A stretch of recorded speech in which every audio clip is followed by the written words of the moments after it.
નવરાત્રીમાં અસામાજિક તત્વો અને રોમિયાઓને પકડવા પોલીસનો એક્શન પ્લાન તૈયાર, બાઇકર્સ ગેંગ સામે કાર્યવાહી થશે। નવરાત્રીમાં રાત્રે ગરબા દરમિયાન મહિલાઓની છેડતીના બનાવો સામે આવતા હોય છે, ત્યારે પોલીસે આ પ્રકારના બનાવો અટકાવવા માટે તૈયારીઓ શરૂ કરી દેવાઈ છે।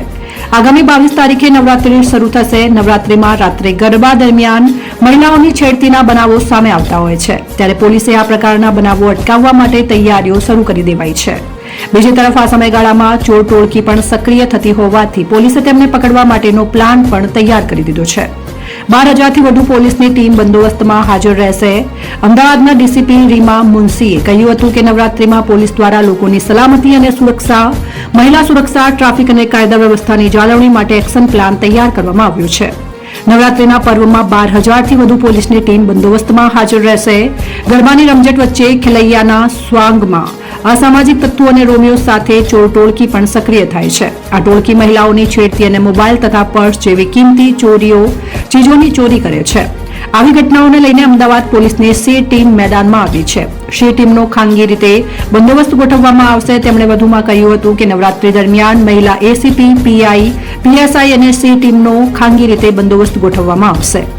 અમદાવાદમાં ખાસ કરીને સિંધુ ભવન અને એસજી હાઈવે સહિત રિવરફ્રન્ટ વિસ્તારમાં પોલીસનો ચુસ્ત બંદોબસ્ત ગોઠવવામાં આવશે, જેમાં C team commercial party plot પર ટ્રેડિશનલ ડ્રેસમાં રહીને વોચ રાખશે। ખેલૈયાની જેમ ગરબાની રમઝટ વચ્ચે ચોર ટોળકી પર સતત નજર રાખશે। આ પ્રકારે અમદાવાદ શહેરના ખાનગી પાર્ટી પ્લોટમાં મહિલા પોલીસની સી ટીમ ટ્રેડિશનલ ડ્રેસમાં મહિલાઓની સુરક્ષા સાથે લોકોની કિંમતી વસ્તુઓનું પણ રક્ષણ કરશે।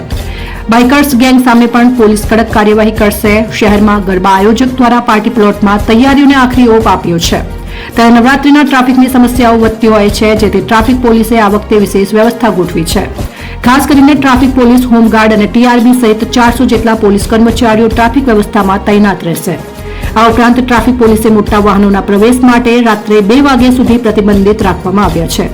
આ ઉપરાંત ગરબાના આયોજકને ટ્રાફિક વ્યવસ્થા માટે પાર્કિંગ માટે ઇન ગેટ, આઉટ ગેટ અને પાર્કિંગ પ્લોટ પણ વ્યવસ્થિત હોય તેવી સૂચના આપવામાં આવી છે। નવરાત્રીમાં રાત્રે પોલીસ રોડ ઉપર યુનિફોર્મમાં અને ગરબા સ્થળે ટ્રેડિશનલ ડ્રેસમાં શહેરીજનોને સુરક્ષા આપશે। આ ઉપરાંત બાઇકર્સ ગેંગ સામે પણ પોલીસ કડક કાર્યવાહી કરશે।